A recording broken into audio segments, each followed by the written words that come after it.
आप सबको हमारी तरफ से शुक्रिया, बहुत कम टाइम में यहाँ पर आप तशरीफ़ लाए। मैं बहुत ममनून हूँ, आपका मशकूर हूँ। कुछ इश्यूज़ की तरफ ANC आज बहुत टाइम के बाद आपके सामने आई है, जो बहुत ही सीरियस इश्यूज़ इस वक्त हमारी यूटी का ही है। मैं तो जम्मू कश्मीर स्टेट हमेशा कहता हूँ। तो सबसे पहला 13 जुलाई के मार्टियर्स का जो इशू है, वो सही तरीके से असेंबली में हमारे मेंबरान जो थे, उन्होंने उसका जवाब सही तरीके से नहीं दिया कि उसकी बैकग्राउंड क्या है। वो चीज़ अनएड्रेस रही वहाँ पे, क्योंकि 13 जुलाई के जो शहीदान हैं वो हमारे हीरोज़ हैं।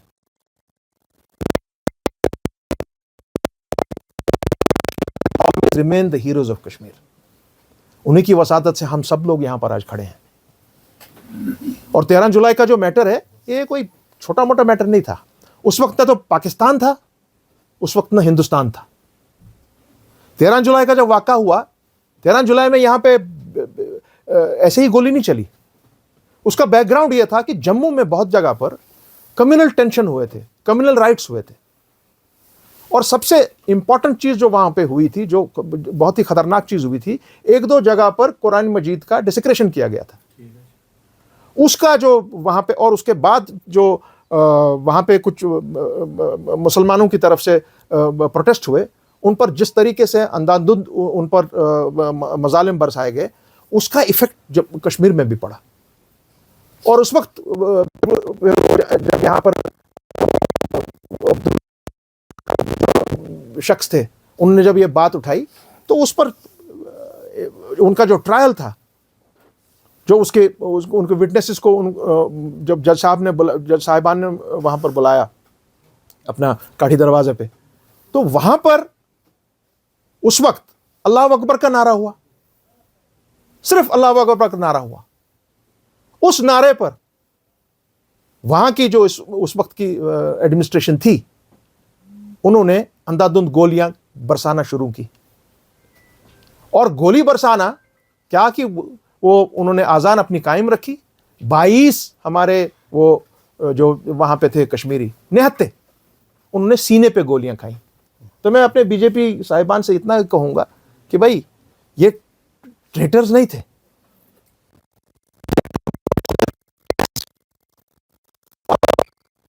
क्या रहे थे उस वक्त? मांग क्या थी लोगों की?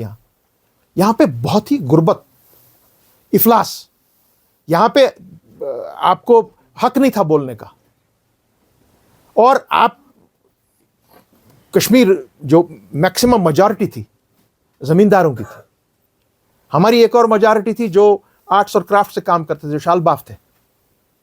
उनकी उजरत का मामला था, उनकी वेजेस का मामला था, उनकी फ्रीडम ऑफ एक्सप्रेशन और स्पीच का मामला था।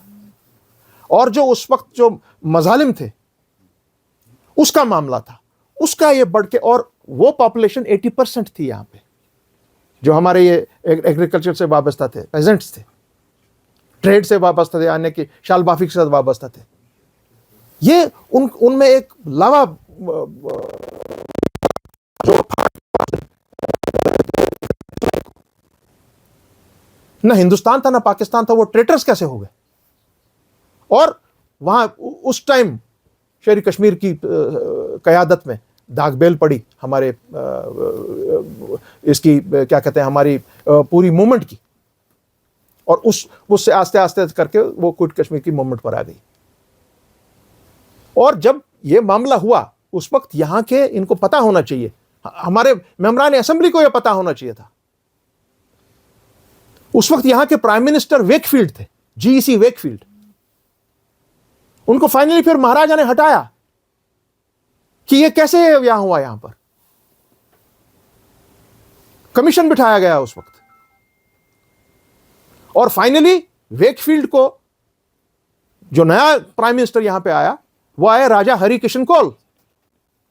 राजा हरिकिशन कौल साहब हमारे कश्मीरी पंडित बरादरी से ताल्लुक रखते थे, मगर उनका व्यवहार ठीक नहीं था टुवर्ड्स द मुस्लिम मेजॉरिटी, खुसूसन टुवर्ड्स शेर कश्मीर शेख मोहम्मद अब्दुल्ला।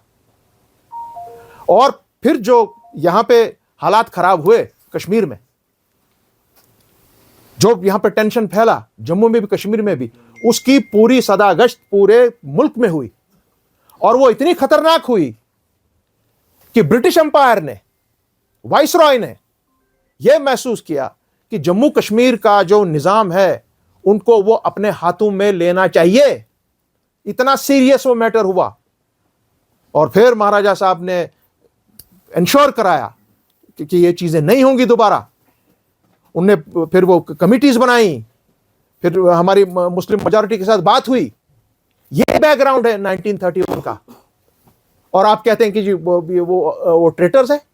अगर आपके हाथ में कल को पूरी यहां की बागदौड़ लगी, मुझे तो इसमें कोई बोलने में हिचकिचाहट नहीं होगी। आप तो हमारे शहीद मज़ार पे जाएंगे और शायद उन कब्रों पर आप मकानात और दुकानात तामीर करवाएंगे।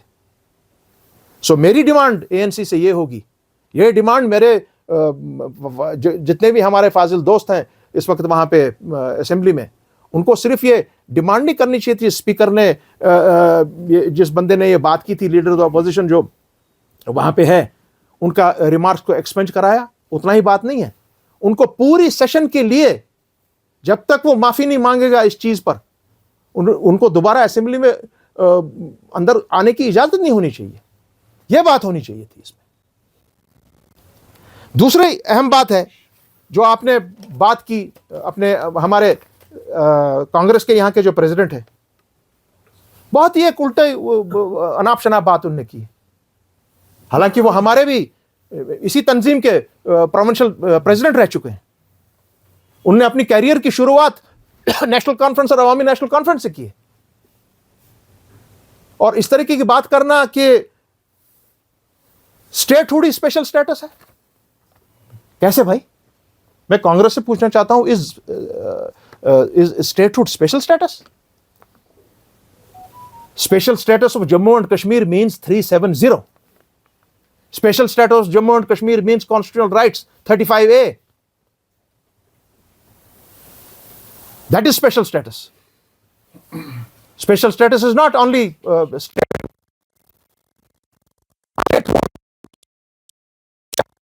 statehood से 370 निकला है। और 370 में आपको फिर बार बार कह रहा हूं, 370 मरा नहीं है, 370 बाज़ाब्ता तौर पर जिंदा है। आज नहीं कल, कल नहीं परसों हमारे सुप्रीम कोर्ट को इसको रिस्टोर करना पड़ेगा कि कुछ तंजीमें जम्मू कश्मीर के कुछ लोगों को बुलाएं उन महफिलों में, मुझ जैसे आदमी को वहां बुलाएं, हम उनको बता दें कि 370 एक्चुअल में है क्या। दूसरे बहुत ही फाजिल मित्र ने, मेरे दोस्त ने, जिनकी भी शुरुआत सियासी तौर पर जम्मू कश्मीर अवामी नेशनल कॉन्फ्रेंस से ही हुई है। तब अवामी नेशनल कॉन्फ्रेंस नहीं होती थी, तब नेशनल कॉन्फ्रेंस खालिदा हुआ करता था, एनसीके एंड एनसीएफ। वो है मेरे अजीज अपने अल्ताफ बुखारी साहब, यहीं से हुई है, इसी जगह से। और उनने परसों एक बात कही जो मैंने सुनी, बड़ा अफसोस हुआ अल्ताफ साहब आपसे ये सुन के। क्या आप कहते हैं कि अगर डोमिसाइल यहां कोई हो 50 साल का, अगर यहां कोई रहे, उसको डोमिसाइल सर्टिफिकेट दिया जाना चाहिए? ये जो अभी हम ये है कि 5 साल रहे या 10 साल रहे उसके बाद आप डोमिसाइल देते हैं, जी नहीं। अगर यहां बाहर का कोई आदमी आएगा जो यहां का पुश्तैनी बाशिंदा नहीं है, जो यहां का स्टेट सब्जेक्ट नहीं है, अगर वो यहां 5000 साल भी रहेगा, उसको डोमिसाइल नहीं दिया जा सकता है। यहां का डोमिसाइल इज ओनली यहां का जो हिंदू है, मुसलमान है, सिख है, डोगरा है, कश्मीरी पंडित है, गुजर है, बकरवाल है, पहाड़ी है, लद्दाखी है, करगिली है, कोई यहां का डोमिसाइल है जम्मू कश्मीर का। असेंबली में आज बात होनी चाहिए, ये उनको बिल तो पास कराओ यार कि 2019 के बाद जिसको भी डोमिसाइल सर्टिफिकेट यहां दी गई है उसका कैंसिल किया जाएगा। एक कठवा में दी जा रही है और अभी आज कह रहे हैं कि नहीं, अब वो कैंसिल किया जा रहा है क्योंकि उस पर शोर शराबा हुआ। मैं बीजेपी के साथियों को ये बात कहना चाहता हूं कि भाइयों, ये आज आपके डोगरा कल्चर पे वार है पूरा, ये आपकी जमीन पे वार है, मेरे डोगरा भाई के जमीन पे वार है। उसकी जमीन दी जा रही है किसी हमारे मुल्क के आदमी को नहीं, बाहर से कोई आ रहा है। चाहे उसको दो या कैंसिल करो, मगर आपने अटेम्प्ट की। तो अल्ताफ साहब मुझे बताइए, तो क्या यही डोमिसाइल आप चाहते हैं? स्पोक्स पर्सन है, शिवरात्रि के दिन पे 86 में, और वो गुलाम मोहम्मद शाह की सरकार ने जलाए। मैं बीजेपी की उस अपनी बहन से उतना कहना चाहूंगा, मेरी बहन ही है वो, क्या आपने शायद पूरी तरह से अभी आप जम्मू कश्मीर की सियासत से ना वाकिफ हैं, ना तजुर्बाकार हैं आप सब बीजेपी के लोग। उस वक्त की जो मंदिर जले उसमें 170 लोगों को पकड़ा गया, 170, क्योंकि हम खुद वो कंडक्ट कर रहे थे वो अफेयर्स यहां पे। उस वक्त हमारी सदर बेगम खालिदा शाह साहिबा, मैं खुद, हम अनंतनाग में रहे 3 या 4 दिन, अपने डायरेक्टर जनरल पुलिस के उनने जो कैंप लगाया था वहां पर, 4 दिन के अंदर, 5 कि 6 दिन के अंदर अंदर तमाम मंदिरों को ठीक कराया गया। और मैं ये जो मोहतरमा है जिन्होंने ये बात की थी बीजेपी की, ये क्या लिखा है इस पर, यार इनकी लाइट मेरे आ रही है, नाम क्या लिखा है, रजनी जी, शाह साहब ने आपके बागी बहू जो बनवाया, उस पे सदियों पुराना मंदिर था, सदियों पुरानी मस्जिद थी, दोनों को आबाद करवाया। सेक्रेटेरिएट जम्मू में जो मंदिर था, जिसके साथ में एक कमरा खोला गया कि इसको मस्जिद के तौर पर इस्तेमाल करो नमाज के लिए, वो मंदिर को सही करवाया गया। उन्होंने सेक्युलर रिवायत को कायम और दायम रखा। यहां पर मंदिर इसलिए जलाया गया क्योंकि उन्होंने इनकार किया कि मैं कोलिशन सरकार कांग्रेस के साथ नहीं बनाऊंगा, मैं 2 मेंबर कांग्रेस के अपनी सरकार में नहीं लूंगा। उन्होंने सरकार छोड़ी मगर अपना प्रिंसिपल नहीं छोड़ा। 5 करोड़ बाई लाख करोड़ हमारा डेफिसिट है, 5000 करोड़ उसमें से आपके अनपेड बिल्स हैं जो आपने अपने ठेकेदारों को नहीं दिए हैं। और आप इतना लंबा लंबा हमारी मरकजी सरकार बातें करती है कि हमने जी बड़ा तूफान मचाया कश्मीर में। 10,000 करोड़, 11,000 करोड़ से आपने 2019 से आज तक you have only spent 12,000 crore worth in Jammu and Kashmir, which is nothing. कौन सी तरक्की यहां आप करने जा रहे हैं?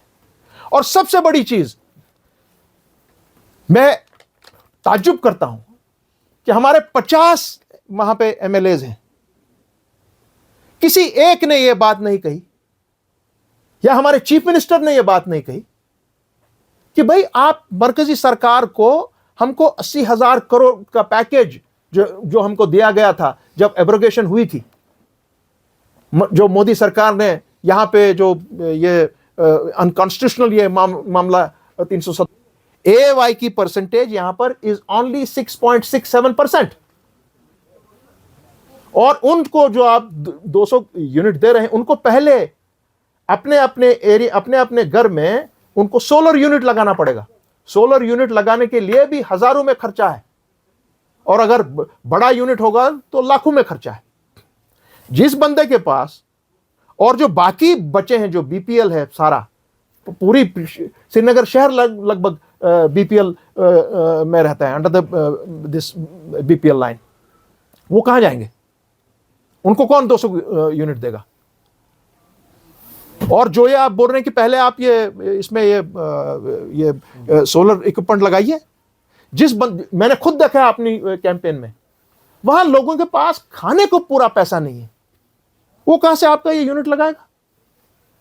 सो इस मामले को आप रिव्यू कीजिए, ये एक्सेप्टेबल नहीं है जम्मू कश्मीर में। आज आप यहां पे गए हैं, अभी आप लोग आए हैं यहां पे, डेली वेजर्स का प्रोटेस्ट है। इस वक्त की सरकार ने टोटल खामोशी बरती है डेली वेजर के बारे में, कॉन्ट्रैक्चुअल लेबर के बारे में, कैजुअल लेबर के बारे में, और 32,000 दिखाया है इनने की वैकेंसी हमारे पास है। मैं आपको ये हमारे पास वैकेंसी अवेलेबल है, 60,000 आपके पास करंटली इस वक्त डेली वेजर्स हैं जो अभी शोर शराबा कर रहे थे, अपनी मुसीबत आप तक पहुंचा रहे थे। मैं इस सरकार से गुजारिश करूंगा, जीएम शाह की सरकार का वो पन्ना खोलो जिसमें उन्होंने 48,000 डेली वेजर्स को बजुम्बिश कलम उनको परमानेंट किया। बजुम्बिश कलम 28,000 नई नौकरियां दी उन्हीं कुछ महीनों में, जिस पर कांग्रेस को फिर आपत्ति लगी कि हमको भी सरकार का हिस्सा बनाइए, और जब उनने इनकार किया तो आपने मंदिर जलवाए। उस चीज को दोबारा देखा जाए कि कैसे किया जाएगा। क्या आपने टोटल खामोशी इन चीजों पर रही? आपने टोटल खामोशी की कि आपकी स्टेट का जॉब क्रिएशन किस तरह हो सकेगा। आपने टोटल खामोशी की है कि आपकी रेवेन्यू क्रिएशन। किसी असेंबली के मेंबर से आज तक ये नहीं सुना है वहां पे बोलते हुए कि जम्मू कश्मीर में हमको आईटी पार्क्स होनी चाहिए, जम्मू कश्मीर में आपको इंडस्ट्रियल पार्क्स होनी चाहिए which can create revenue, which can generate employment. आप लोग तो कोई बात ही नहीं करता है वहां पे। सो आप साइलेंट रहे हैं कि आपकी इन्वेस्टमेंट है, आपका जो विजन है for the action plan for revenue generation and plan for mineral wealth of Jammu and Kashmir. आज आप देख रहे हैं कि थर्ड वर्ल्ड वॉर लगभग शुरू होने वाली है अगर वो यूक्रेन और रशिया का मामला सही नहीं हो। क्यों हो रही है? क्योंकि आपके पास रेयर अर्थ मटेरियल पड़ा हुआ है यूक्रेन में जो अमेरिका को चाहिए। अगर यहां पे जियोलॉजी एंड माइनिंग का बाज़ाब्ता तौर पर प्रोफेशनली उसको हवाले किया जाए प्रोफेशनल्स को, Jammu Kashmir state is full of minerals. Jammu Kashmir state can have deposits of rare earth materials. Jammu and Kashmir has got the vast reserve of lithium. आपको इस पर पॉलिसी बनानी चाहिए मेरी सरकार, जो आप इस वक्त असेंबली में बैठे हुए हैं। अगर आपको इसकी जांच है, अनफॉर्चुनेटली ज्यादा प्रोफेशनल्स नहीं है वहां पे, अनफॉर्चुनेटली, जो इन चीजों पर बात कराए। हम लोग होते वहां, मगर हमको आपने पीएचडी के मकबसे में डाला।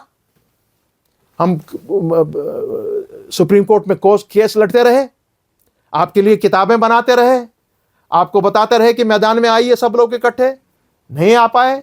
और जब बात बनी कि चलिए इकट्ठे एक जोर लगाइए इलेक्शन में, ऐसे लोगों को सामने लाइए असेंबली में, ऐसे लोगों को सामने लाइए पार्लियामेंट में जो वहां पर सिखाए पूरे हिंदुस्तान को कि जम्मू कश्मीर का मामला है क्या करना चाहिए यहां पर। आपने ऐसी आवाजों को बाहर फेंक दिया।